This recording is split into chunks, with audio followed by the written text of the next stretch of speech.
So we're going to have a little meditation before the channel, just to have you come back into that beautiful place of quiet inside. So the invitation is to just take a breath in and let it out. And another breath in and And let your eyes softly close, just relaxed. And your neck and shoulders.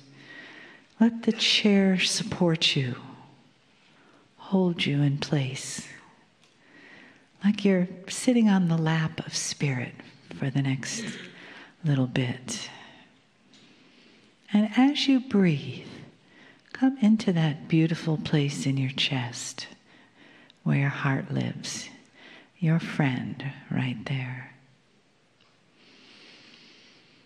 And breathe in that love and compassion, gratitude for the forces that brought you here today. Thank your heart for being a guide for you, for letting you feel the love in the room,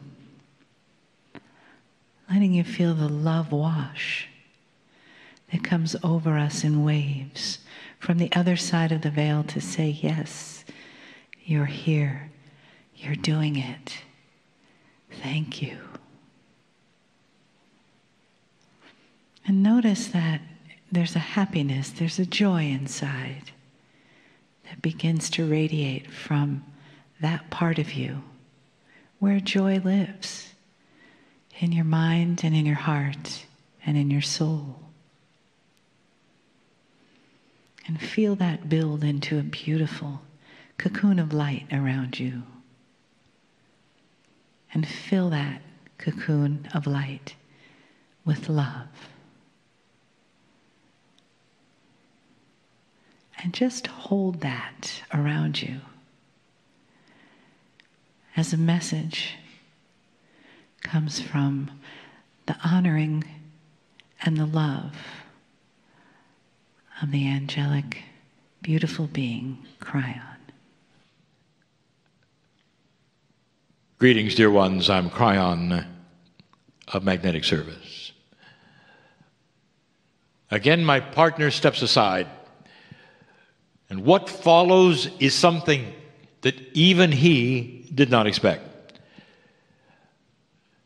The information won't seem to some all that new, but the presentation about how and why is. This morning we said we would title this, You Don't Know What You Don't Know.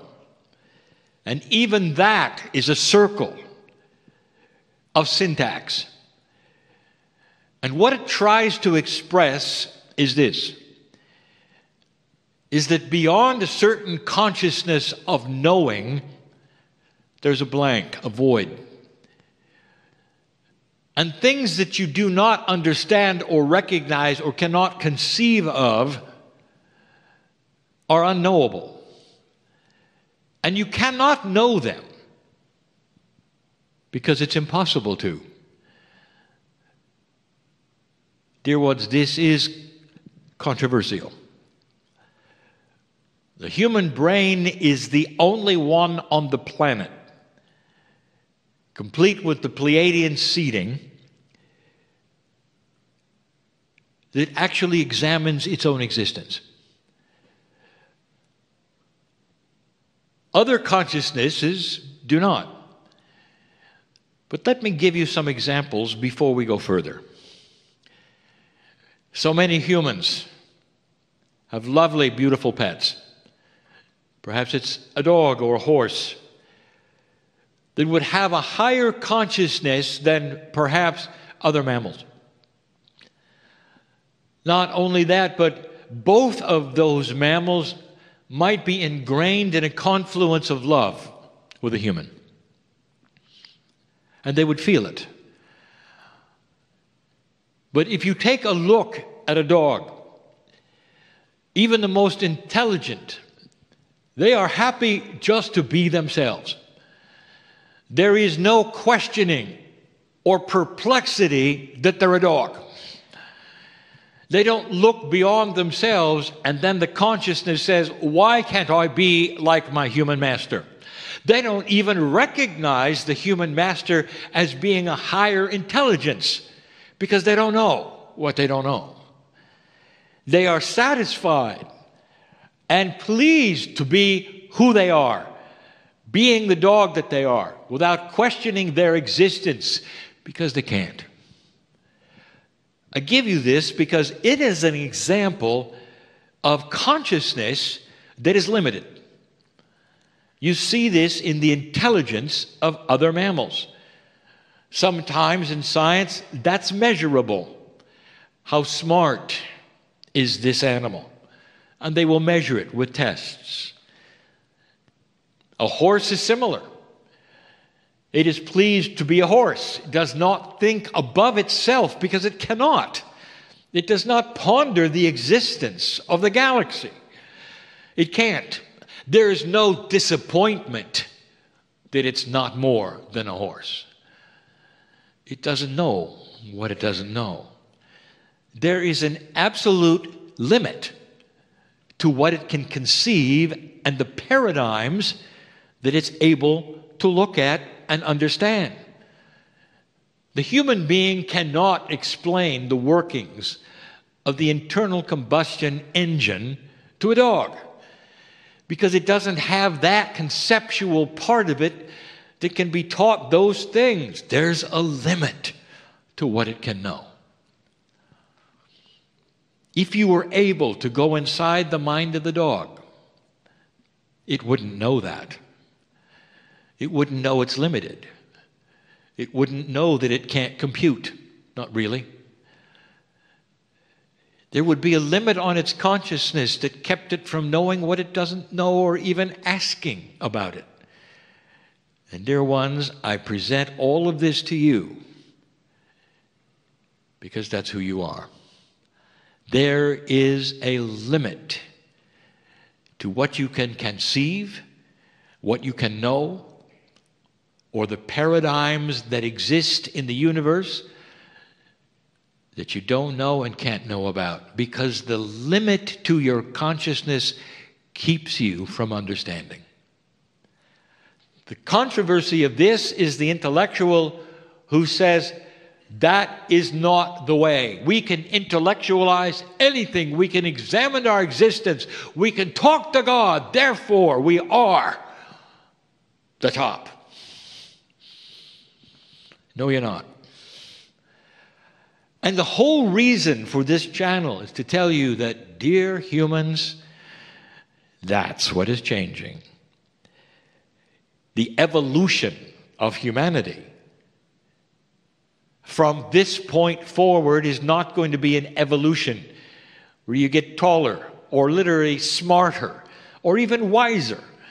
It's the evolution of consciousness itself.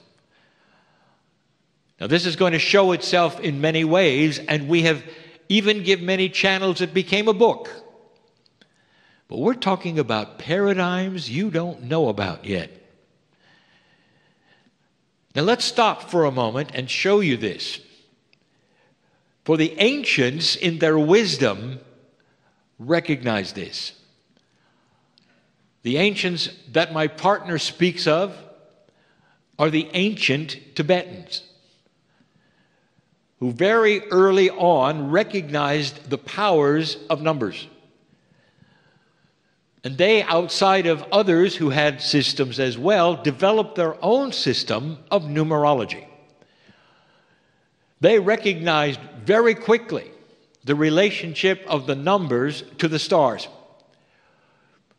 They saw that God, as the master physicist, had put together many systems that made sense, that told about things that they could determine by using the numbers and the systems they developed. And through their wisdom, out came a numerological system that worked. One that is even used today in almost its original form. combined with astrology and even some physics and some multi-dimensional aspects, it's alive and well today. It's also complicated. The Tibetan numerology was one of the first to consider a multi-dimensional aspect of the numbers. They actually ask the question, if one number sits next to another for a certain length of time, for any reason, is it affected by it? And if so, what would the attributes be of both of them together, having sat beside one another in a non-linear way? These are questions that seem to be heady and even beyond the scope of reason. It's multidimensional thinking, the beginning of it. But these are the ones who gave you the master numbers that my partner today teaches. And these are the ones who told you that 11, 22, and 33 were the only numbers that were identifiable and definable that you could understand, because 44 through 99 is you don't know what you don't know. So there it is, a level, a ceiling to which you cannot rise beyond. And they prophesied this, that there could come a day when 44 all the way through 99 was not only possible to define, but would be developed by humanity. And then the big one. Whereas the dog and the horse have a set consciousness limit, humans do not. When you came to this planet and the Pleiadians seeded you, you had the concepts of 44 almost to 50. Those concepts are gone, because free choice let humanity settle the place where it would go, the level it would seek on its own. And that became approximately 33. And that is why you do not see anything above that today being defined or seen or thought of. And I will tell you, there is so much more. It's beginning to show. I will even discuss 3 items that you don't even think about that are possible. They're paradigms you cannot conceive of, but I can at least describe what they might entail. Because humanity is starting to grow. Because of passing the shift and the marker, the actual energy of the planet, the place and space that you are now going through, the changes in the magnetic grid so many years ago that I helped accomplish, all of this is a bed of information that will allow the growth of human consciousness beyond that which is 33. Let me ask you something. I want you to just relax for a moment and think with me. There were masters on this planet. Masters. And they all did things which seemed to be miraculous. Totally. Not just one, but many. There are some you don't even know about, because the civilizations before you didn't carry over that information to you. There have been many masters. Many, like even the master of love, that you think was only one. And when you look at their works, you see something, and you look at who they were, you see something. They were able to change physical things into other physical things. Miracles. They were able to put their hands on a human being and reignite life itself, sometimes the healing of a lifetime. Humans would sit at their feet for no reason other to feel the field of love and compassion that simply poured out of the masters. Some of the things that seem so odd and miraculous are alive today and still practiced in obscure parts of the planet, such as levitation, which would seem to be the control over the relationship of the parts of the atom to create designer magnetics and gravity change. Things like the obeyance of rock to a human hand that can push through it, from a master in India. Still alive today in certain kinds of masters. And I ask you, how is that possible? And the answer has always been magic and miracles. No human has said, well, perhaps, just perhaps, that's normal. And we're hobbled. Perhaps, just perhaps, that's physics. Not magic, not mythology. But that doesn't happen. Instead, it's beyond anything that's possible because you don't know what you don't know. And that shows you the level you're at. Let's talk about the expansion of conceptual consciousness. Paradigm shifts. It's not that you get smarter or wiser. It's that there is the aha eventually of what you might be able to do that is common and natural and you should have had all along. You cannot think above that because you don't know what you don't know. And the things that happen even within your human body, you say, well, that's just the way it is. Even the highest thinkers don't say, wow, that's not right. It should be different. Instead, they simply look and say, this is the way it is. Even the highest intellectual thinker who would ponder his existence in the galaxy doesn't ponder his existence with his chemistry. Let's talk about it. What's next? I'm going to give you three.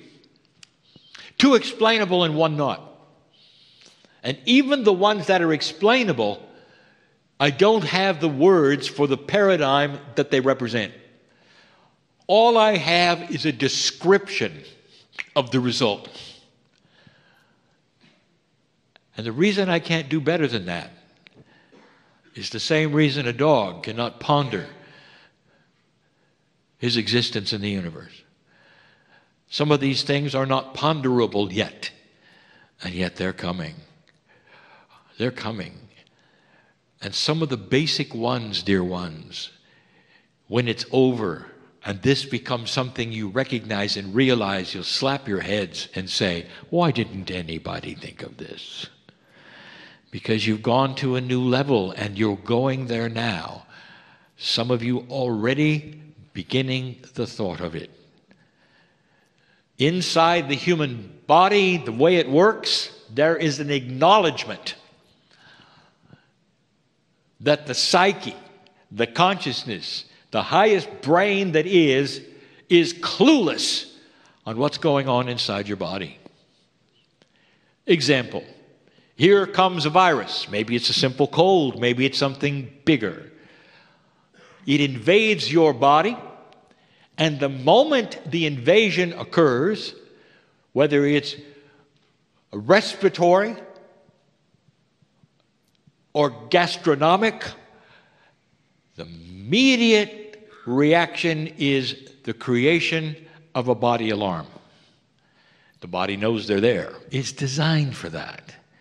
White blood cells race to the place where the bacteria has entered or the virus is present, doing its best to fight.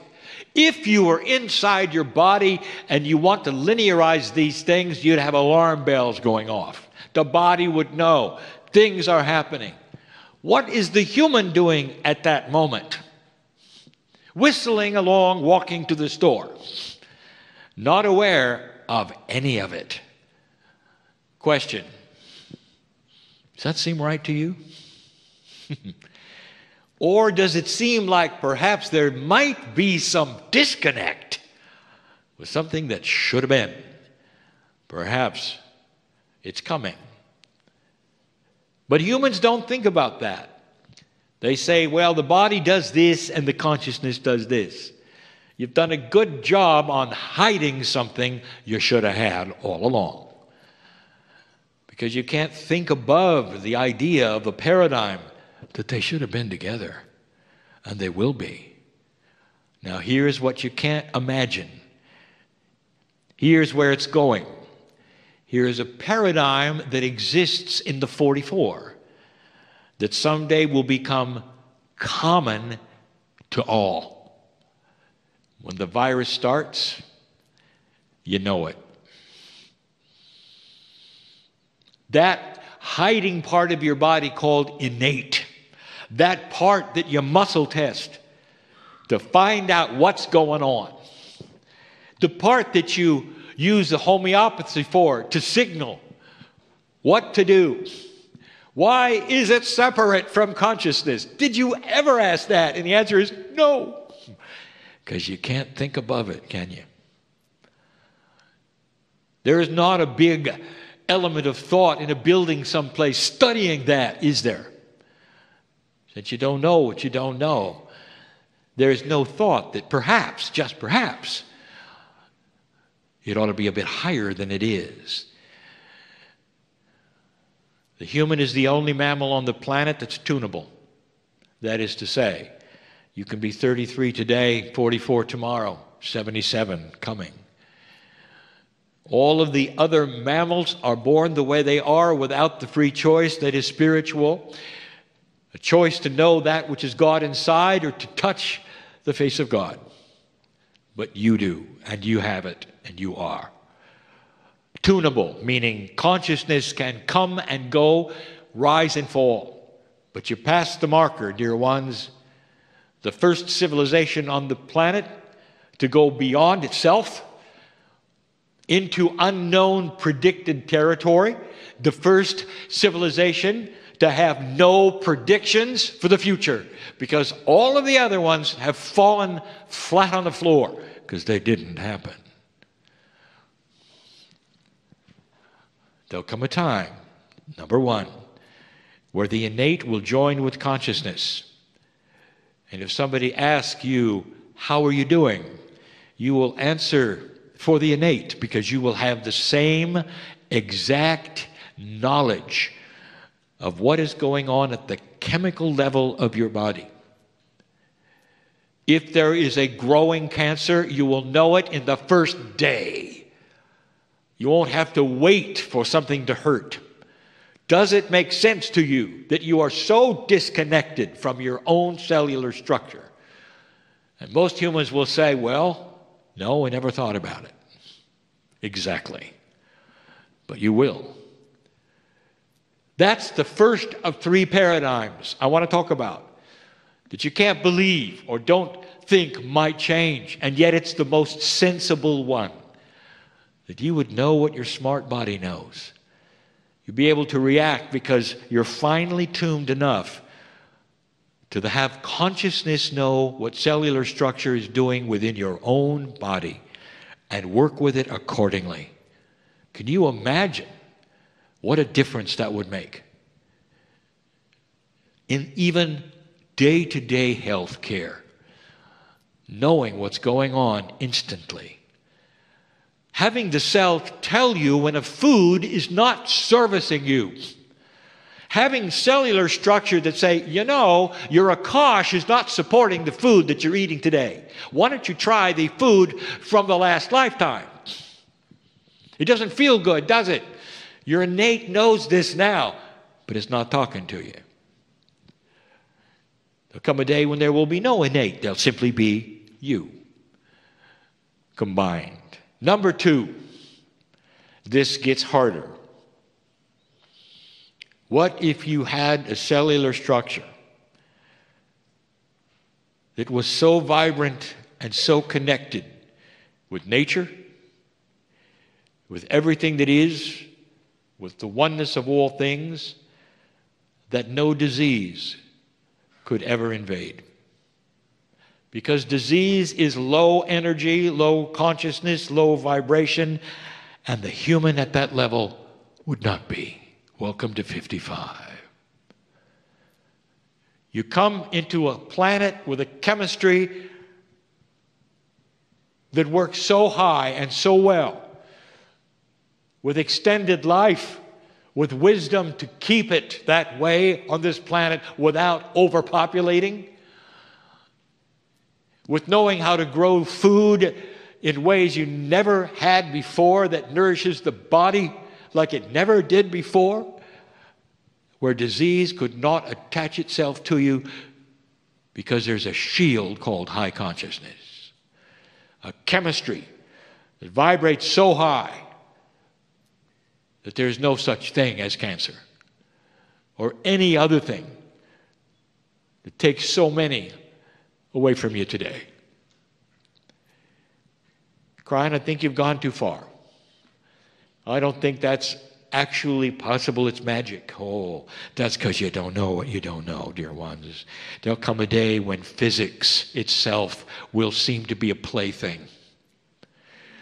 When you can look at the complexity of all that is, and you can see the patterns within your Merkaba aligning to the actual patterns of the physics of the planet, and manipulate the things that are benevolent that you need to manipulate.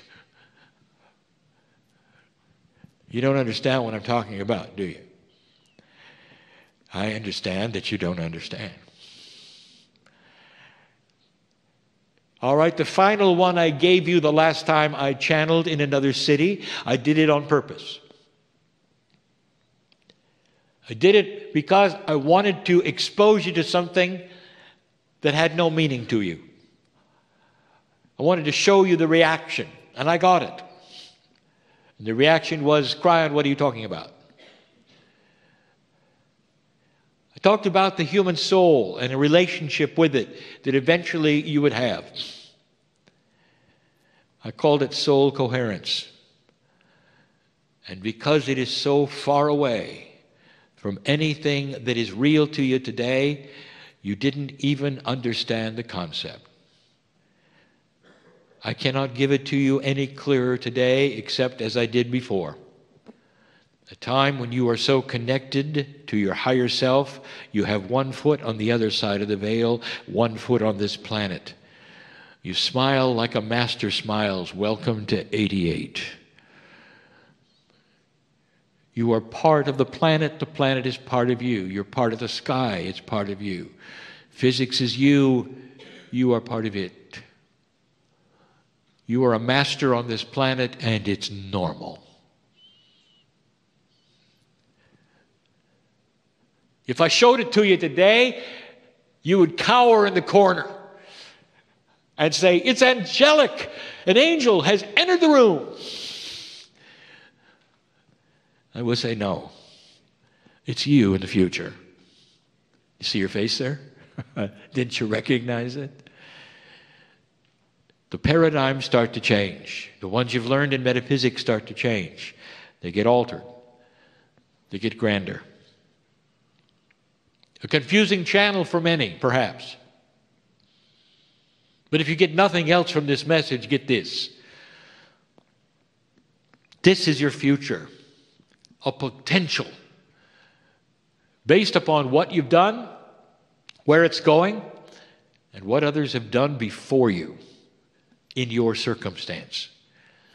You can change it on a dime. That's free choice. But the ball is rolling to such a degree right now that generation after generation after generation will see the shift, and you will begin to see it in your kids. And they will see it in their kids. And each generation will say, look at the children. They're different. Not just one, not just two. And that is where the shift begins to be seen first. But I'll say it again, old soul. You don't have to wait to be reborn. Instead, the invitation has always been there to relax and know that you are a piece of God. Relax and know that you're cared for and loved. Relax and know that there's far, far more than you know. And that's a good thing, because those things are benevolent, beautiful. The masters of this planet show them to you. The reason is so you could see they were human, and so were you. All of them. They were not magic. They were not from anywhere else. They were born like you were born. And they were here to say this, look, look, look. This is you in the future. And all things are possible when you start understanding that you are a piece of everything there is. A oneness with everything. What a story. What a remarkable idea. May the legacy of this work and the channels someday be preserved. And when they're ancient history, they can be trotted out. And you will smile and you will say, you know, he was right. And it will be a grand day for the planet to realize that the evolution of human consciousness, the elimination of war, the understanding that you're all one, with the same kind of purpose of love, will be seen and recognized worldwide.